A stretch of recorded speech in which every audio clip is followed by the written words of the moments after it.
All right, so it's 11 o'clock. As I said, a very good morning to everybody who is yet to join, who will see this video later, and those who will be joining this session. Welcome to day 2 of the premier D2C Tech Conference by Instamojo. Everybody joining in as audience today will walk away with 3 things. One, you will have a clearer understanding of how to scale a business using data-led strategies. Two, you will be able to achieve the ability to foresee risk and opportunities. Three, you will get the undeniable advantage of making informed decisions that decrease the time and energy spent on your behalf and hence also exponentially increasing your ROI. There are 2 workshops today. One is right now, where we outline the e-commerce key performance indicators that you should be creating, then analyzing, and then taking the necessary steps. And in the evening at 5 p.m., we have another workshop with Akash Gehani, the Chief Operating Officer at Instamojo, who will present a playbook to you that will enable you to launch a business that is lean, agile, and then helps you sustainably hit your revenue targets. With that, let's begin the first workshop of the day. Please welcome Ankur Sharma, the co-founder and chief product officer at Instamojo. He has 8 years of experience in data analytics, business intelligence, product management, and growth hacking. He's also responsible for driving the product strategy, figuring out monetization operation. I will repeat that. He's responsible for driving the product strategy and figuring out monetization opportunities for Instamojo. I will now hand over this presentation to Ankur, and then at the end, we can take in some questions from the audience. Hey, Ankur. Good morning. Hey, good morning. Thank you, Rahi. Hello, everyone. Are you ready, Ankur? Yep, Okay, then take it over. sounds good. So, today I'm going to talk about an important parameter in any business, that's KPI, which is a key performance indicator. It's typically used in businesses of any kind. And today, I would like to highlight its importance in D2C e-commerce business of different stages based on what stage of your business you are in. uh, there will always be certain KPIs which you may want to monitor and track and then over time improve. And this is going to be all about that. How do you determine KPIs and how do you measure them? And so a brief about KPIs. They are basically nothing but metrics used to measure the performance and success of any business, and in this case, an online store. Uh, KPIs help you look at your business from the lens of data and allows you to take decisions which are in align with factual information. KPIs help you to know with how your business is doing, uh, what's the profit and loss scenarios, how do you evaluate whether certain things in business are working or not, whether it's growing or not at the same pace. A lot of times, anecdotally, we may feel very different about our business, but monitoring KPIs not only keeps you grounded, but also uh, gives you reality check from time to time and makes sure that you are progressing the right way and if your business goals are being met or not. And moreover, KPIs, when they are being tracked and when they are being focused on, it's very likely that you would also take actions to improve them. And as the KPIs improve, it's largely correlated with the business growth. Uh, But KPI identification can be daunting because there are lots and lots of possible KPIs for a business, and an overdose of metrics is never good. If you track too many metrics, then you run into the risk of not tracking anything properly. And as an e-commerce business, like there are already a lot of things to run, so there should be few handy metrics which should be the Bible KPIs, and they are to be chosen properly so that you don't end up getting an overdose of dashboards and metrics and this like drowned into them and not able to figure out, you know, not able to figure out what's like how to read certain things, or getting just overwhelmed. And I don't want to be in that situation. None of us want to be in that position where we have a lot of information, we have a lot of data, but it's really hard to grasp. So it's critical to choose KPIs wisely and uh, be focused on just a few handful of KPIs. Typically, KPIs depend on your business goal, like what's your primary business goal. Sometimes the business goal could be growth.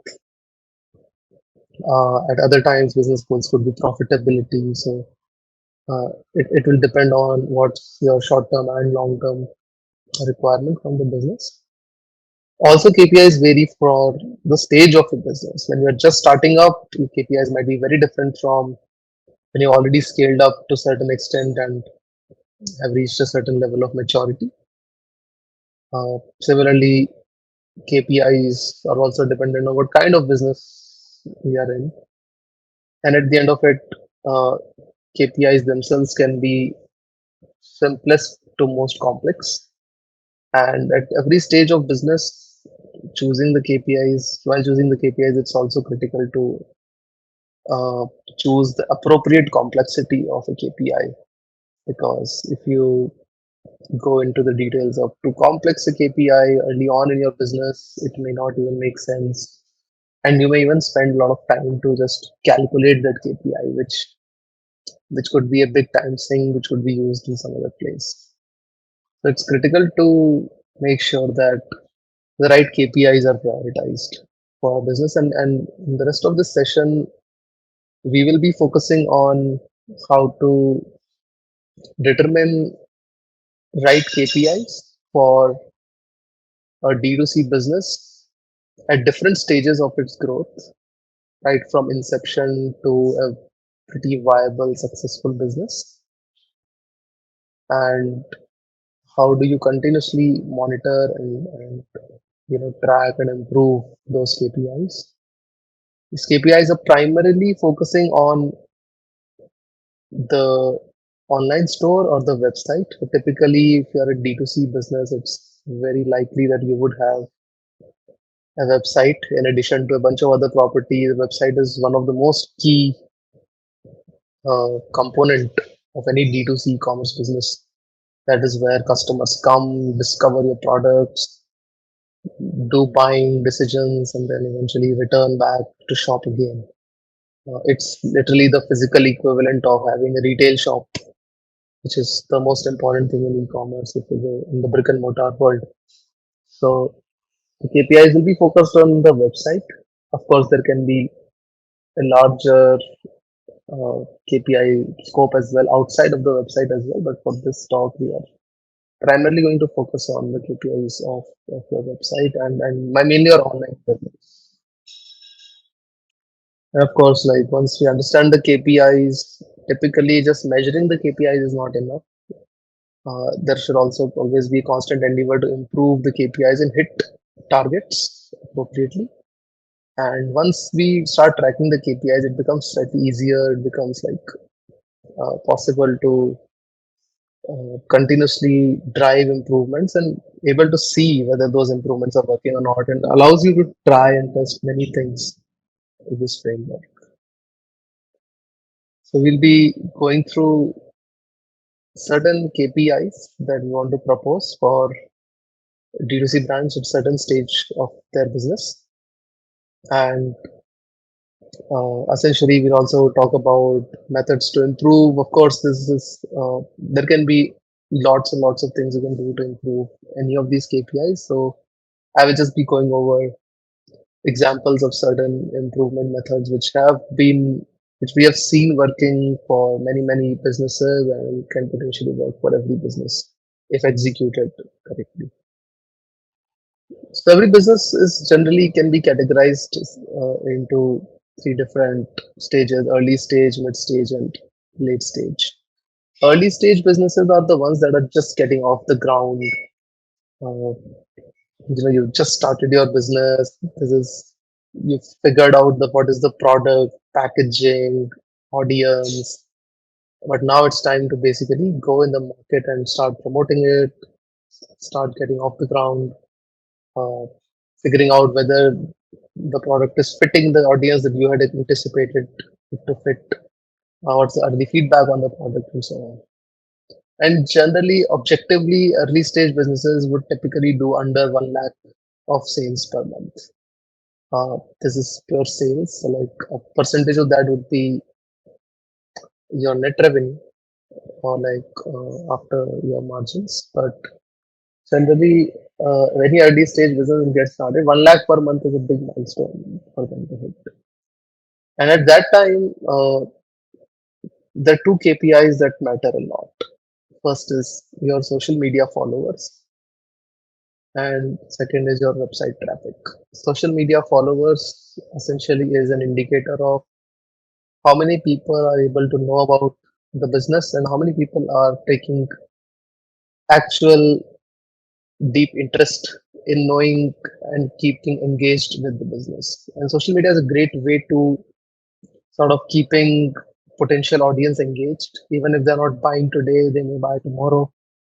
So one or more social media accounts, which includes Instagram, Facebook, Twitter.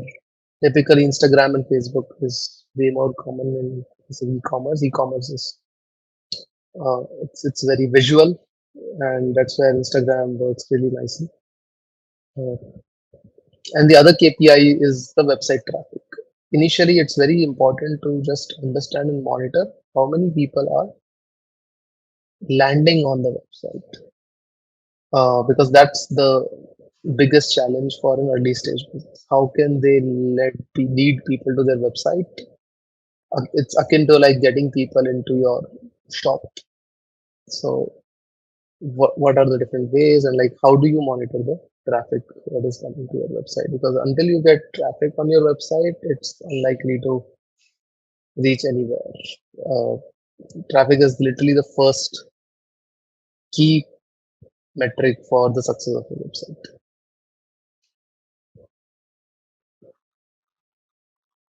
Couple of simple tools that you can use to measure these KPIs. And at this stage of business, it's important to just focus on tools which are easy to deploy and easy to use. Nothing too fancy.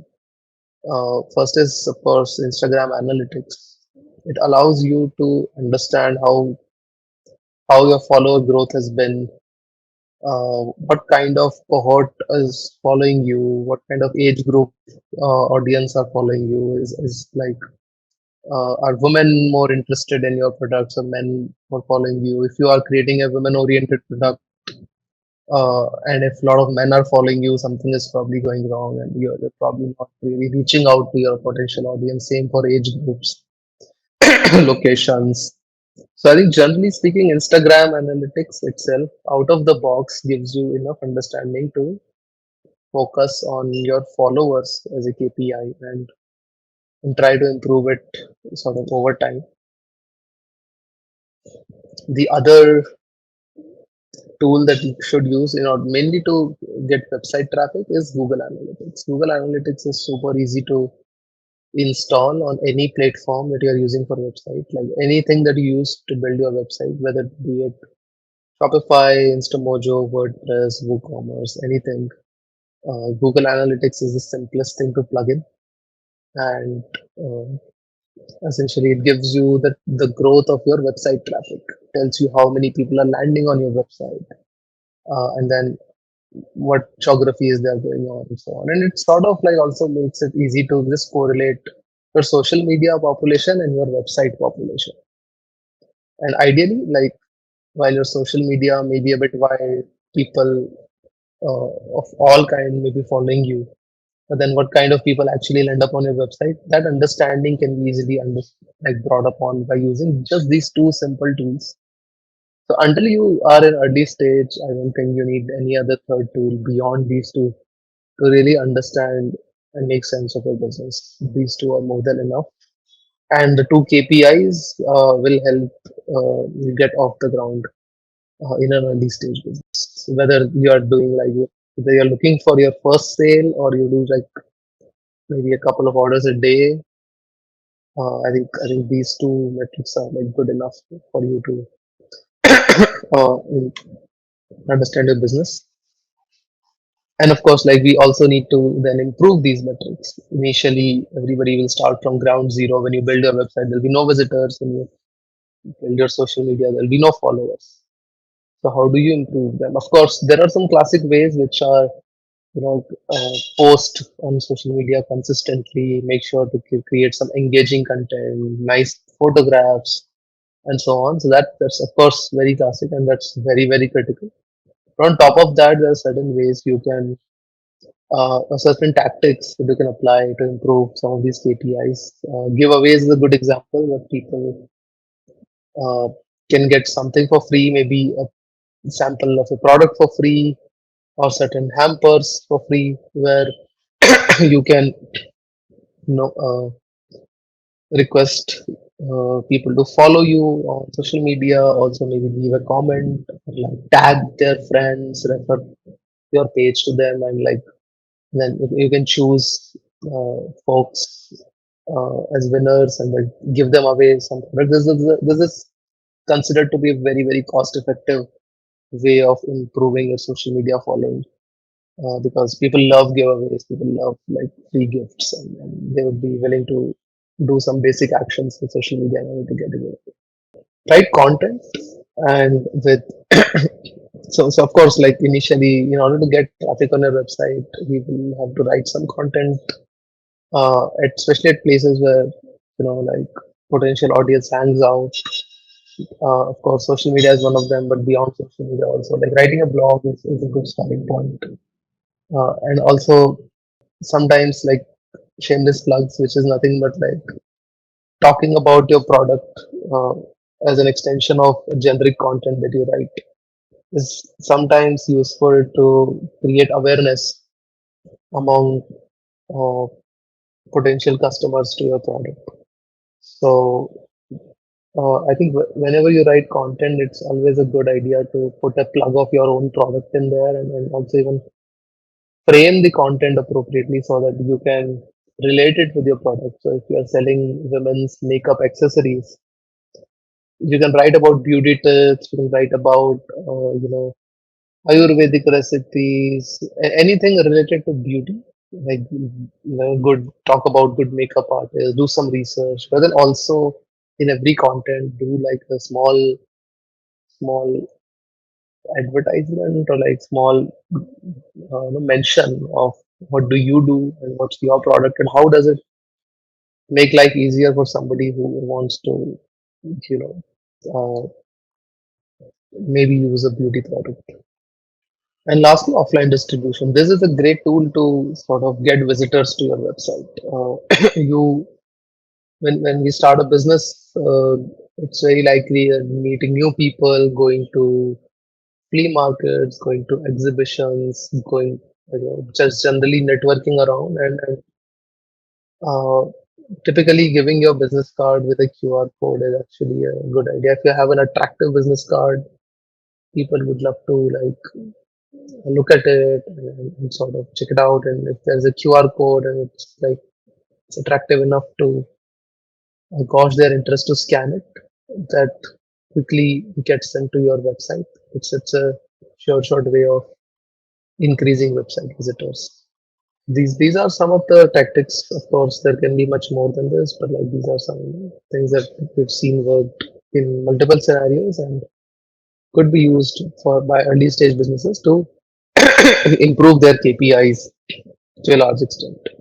Moving on, after a while, like the businesses may grow and they can become mid-size or slightly more established businesses, and they're typically characterized by 1 to 10 lakh of sales per month. At that time, of course, while your previous KPIs will continue to be important, there are a couple more KPIs that you may want to add on top of that, because now stakes are higher, and you also have a reasonably good customer base. People are coming to your website, people are doing some purchases. So now, like, how do you monetize that better? How do you make sure that you give a better experience to your customers? On that front, there are two more KPIs that become important for established and mid-sized businesses. First is repeat purchases.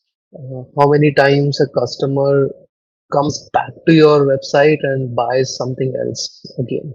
So that becomes a crucial metric, because buying something again is a great indicator of increasing trust in customers, making it's a testament of the fact that a customer has liked it. Then there is the second KPI, which is conversion rate. After somebody has come to your website, how many of them will actually buy something? And that's broadly how conversion rate is defined. If 100 people landed on your website and five people actually bought something from your website, your conversion rate becomes 5%. Typically, industry standard for a conversion rate would be somewhere between 1 to 3%. You're getting like a 1 to 3% conversion rate from people who came in to browse your products and eventually buy it. I think that's this industry standard. But there are of course ways to like beat them and make it much higher. Couple of things that you could use to monitor these KPIs. First is like any kind of customer manager or a customer management CRM tool, which allows you to look at number of purchases made by a single customer, helps you to understand your repeat purchase rates. So any customer who buys more than once, super easy to like understand that in a customer manager. And typically the the software that you use for your website building, you will be able to find a customer manager along with that. And for the conversion rate tracking, funnel analysis is a good way. Generally, there is a journey that like the buyer undergoes. They visit your store, then they view one or more products, then they start a checkout, and then they finally complete purchase. So this entire journey understanding is important to figure out how your conversion rate is going on and where are the gaps if there are like larger gaps at places. It's important to identify. Funnel analysis is also typically present in the analytics dashboard of uh, whatever platform you've used to build your website. Uh, Even Google Analytics has a very good funnel analysis out of the box, so that can be used as well. But broadly speaking, it's important to know if for every 100 people who visit your store, how many people actually completed the purchase, and over time, continuously to improve that because at this time it becomes really important now that you are getting visitors on your website. It's super critical to convert them into actual buyers. There are some nice ways to improve uh, repeat purchases. One of the most popular of them is loyalty programs. It's a very old way of uh, incentivizing repeat purchases by creating a gamification of loyalty where essentially you can give points to your users when they shop for the next time purchase. Very common and offline, but also can be very easily and strategically utilized for an online D2C business as well, where you can essentially grant points for every purchase, and those points can be redeemable for next purchases and so on, next forth and so on. And even like there can be some additional things which could be given alongside that. For example, you can have special discount codes only for loyalty customers, festive sales. Amazon Prime is a good example where how certain customers are loyal to the platform are given slightly special treatment in everywhere, like whether it be early access to sales, whether it be special discount coupons, special cashbacks, and so on. So it's always important to create a narrow cohort of your buyers who are very likely to be loyal and make sure that they are happy and they feel they're getting good value for their loyalty and they come back to the brand and buy it again and again. And again, there are like multiple tools available to like, build a loyalty program and something that is guaranteed to improve repeat purchases. For conversion rates, of course, there are certain methods. WhatsApp widget or any kind of chat widget is one of them. Sometimes people have questions before they are they decide to buy something. They may want to know more about the product which is not available on your website, or maybe as a buyer, I'm too lazy to like go through your website, but I just want to like talk to somebody before I do that. And that's very common, especially in India. People are very prone to like human communications, so always have a WhatsApp widget or a live chat widget. WhatsApp widget is the easiest way to do it because then it's easy to install and also like available in your phone all the time. So Any queries that come via WhatsApp through your website, like you answer it promptly, it just shows that there is a lot of trust, and there is a person who understands my requirements and can suggest me the right things, and that can go a long way to like help buyers making the decision to purchase on the website. Another way of improving checkout is improving conversion rates is checkout discounts, where you when a buyer has sort of added things to their cart and they are ready to purchase, at that time allowing them to put a discount or giving them a discount code helps them to finalize their decision, especially in case of impulsive buying, and that's how they can get good discounts and also can decide to shift their choice of like making decision. Like sometimes last moment there is buyers can sort of change their decision at last moment. They might change their mind, but then having if a discount code was available at that time, it may just help to re-change their mind back that okay, let me go ahead with this purchase. It sounds like a great deal. And lastly, cart abandonment recovery. After doing even checkout discounts, a significant number of people will like add things to cart and will forget about it, or they will think that okay, I'll probably buy it later and so on. I think that becomes very critical to improve conversions because there is some intent, and a certain percentage of those folks are actually very interested to buy, but they're either not getting the right time, or they are just not in a hurry, or they are checking out competitor products and so on. That's a good time to sort of reach out to them, remind them about their products, not just remind them, but maybe also give them special discount to help them aid their purchase decision. All these methods can help improve conversion rates significantly in this kind of a business. Moving on, like, and this is where a D2C business is now really successful. It's relatively large size, doing more than 10 lakh rupees of sales per month. And now of course, the previous KPIs continue to matter because they are literally very fundamental. So social media following, website visitors, repeat purchases, conversion rate. All those four continue to be pillars of even a large size business. But there are a couple more KPIs which sort of become very crucial to monitor at this stage. First is the technical performance of website. At a large scale, when your reach is higher and you are getting traffic to your website from multiple geographies, multiple kind of users, enormous kind of devices, it sort of becomes very critical to monitor your technical performance and making sure that regardless of what device a user is browsing this website from, is that like a high end phone or a medium quality phone, is it an Android or an iPhone, is it on a MacBook or a desktop or an iPad, like wherever the customer is browsing a website, what's the technical performance of that website? And it should be like, is it loading in a fast way? Is it showing like how it should show and so on? That becomes super critical at this stage.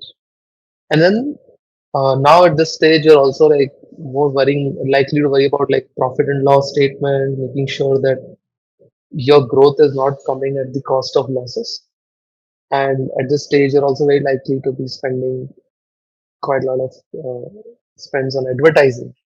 So that's where cost of customer acquisition cost, which is CAC, and lifetime value becomes important. It's critical to have a very very close eye as a big KPI in terms of how much is it costing you to acquire a customer, and then how much is that value that customer after acquisition in their lifetime gives you back. A good example of a good customer, if they continue to purchase again and again after discovering your brand through some channels. Let's say if I saw an advertisement on Instagram as a brand and then I landed on a website, I liked it and I purchased something. And then I started making repeat purchases. I'd buy something every 3 months, I'd buy something from your website. So every 3 months, the lifetime value of that customer grows. And over time, that lifetime value for every customer should be more than their CAC. Of course, at an every customer level, it will be difficult because some customers will not buy anything from you, and some customers will become your most loyal customers. But at an aggregate level, if you look at in terms of like the money spent, your lifetime value should always be more than your CAC, and that's where you'll start converting this business to a solid, sustainable, profitable business. Certain tools that we could be using for, again, like nothing too complicated, nothing too fancy, but there are like lifetime value tools such as Lifetimely, which can help you to monitor your lifetime value over time and understanding how much revenue per customer is giving you on an aggregate basis. If you acquire 100 new customers, how much cumulative lifetime value that they gave you? And it sort of becomes uh, important to track this month over month and try to improve it. And you can see those improvements directly in these reports. And for CAC, I think Facebook and Google are the biggest channels to drive sales to e-commerce. And looking at the ad reports by Facebook and Google will give you a very decent idea of your customer acquisition cost. So combining these two reports gives you a fair idea of how much every month or quarter you spend to acquire a customer and how much lifetime value does that customer uh, gives you back, and how does that lifetime value grow. Typically, consumer acquisition cost is a one-time affair. You only pay it once and acquire a customer. Essentially, you only pay it once to make a customer discover your brand, and after that, whatever purchases they make, they that contributes to their lifetime value over a significant period of time as well. Sometimes uh, depends on your business, but it's also likely that some of the loyal most customers will actually continue to purchase from you for years and years, and that becomes a very very profitable acquisition uh, over time. And for performance, again we can use a couple of tools, very easy to use. One is Google Lighthouse, which tells you on a scale of 1 to 100, what's your performance like, what's your SEO performance like, and so on. So very very simple to just put your URL of your website and look at the performance. It's also possible to put the URLs of your competitors, similar businesses, understand what their performance is. And more on top of that, it also gives you suggestions on how to improve performance, what is lacking on the website, and so on. The other product is SEMrush, which does a site audit for you, also does some SEO checks. Uh, so it tells you some ideas around how to improve SEO, because SEO and performance sort of also goes hand in hand. Like it's important that over time people discover our website through Google organically, because that will reduce cost of acquisition significantly. If every acquisition that comes to you has to be done via paid advertising, it quickly escalates into a very expensive proposition. But over time, uh, as you make your website nicer, more performant, faster loading, and so on, it allows you to start ranking higher on search engines and allows for discovery of your website via a pure organic process. So customer is looking for certain product and they see your website on the first or the second page, and you will get traffic from those customers. There are certain methods of improving these KPIs as well. They are slightly more complex, but at this stage of the business, it's critical to have a team possibly who can help you manage this, especially in terms of digital marketing. There are ways to cut down cost. One is to just cut down low LTV campaigns. Over time, with the tools that we mentioned, to start monitoring at a campaign level, that is one level down from aggregate level, where you say that, okay, I'm running three different advertising campaigns, and this one particular campaign is very expensive to acquire, and then I'm not getting enough value for my money. Uh, if you see that not many customers are converting, even those that are converting are basically buying low key things and it's not enough value, then has to cut down those campaigns, decrease ad spend significantly, and then also continuously replace them with newer ideas, newer creatives, and newer audiences, and just continue to try. So it's important to continuously optimize ads and by just replacing bottom performance with newer ideas.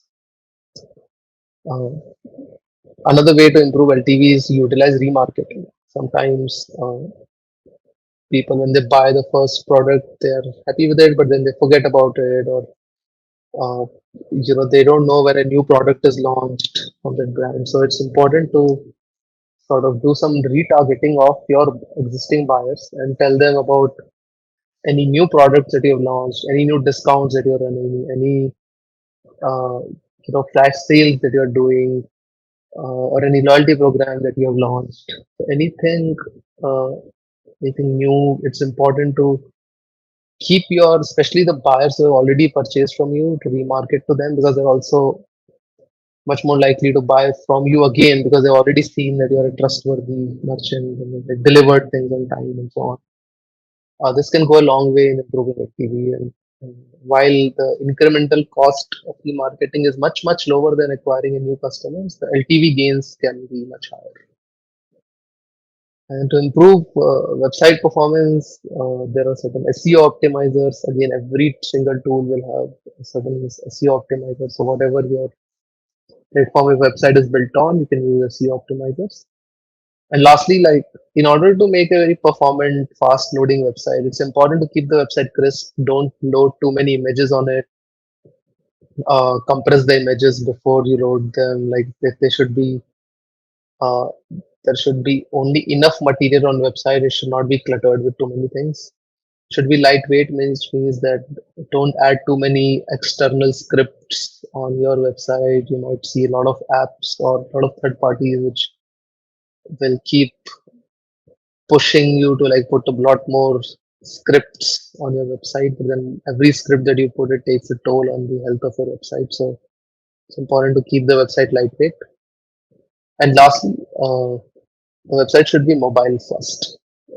Almost 9 out of 10 people today are shopping uh, on mobile, whether they're shopping from marketplaces or direct to consumer brands. Everything is happening on phone.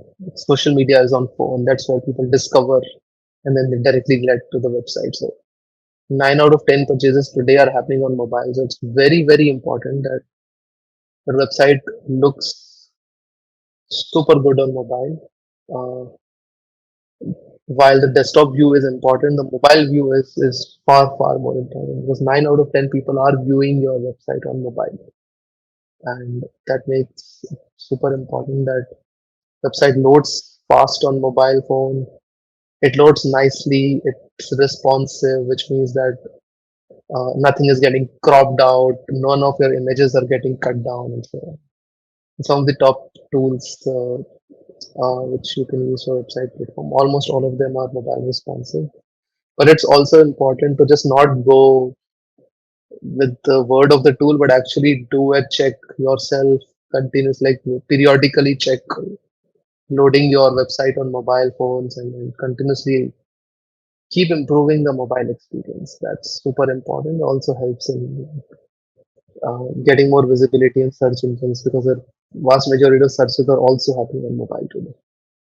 So there are some of the methods you can improve the KPIs. I think at this stage, these 5 or 6 KPIs that we spoke about will be super useful. And beyond that, like everything becomes secondary. These are the key performance indicators. There can be so many more, but these are the ones that are really key to have a successful website engine where people come to your website, shop, come back, shop again, come back, shop again, and hence create a very viable business in it. That is all we have for today.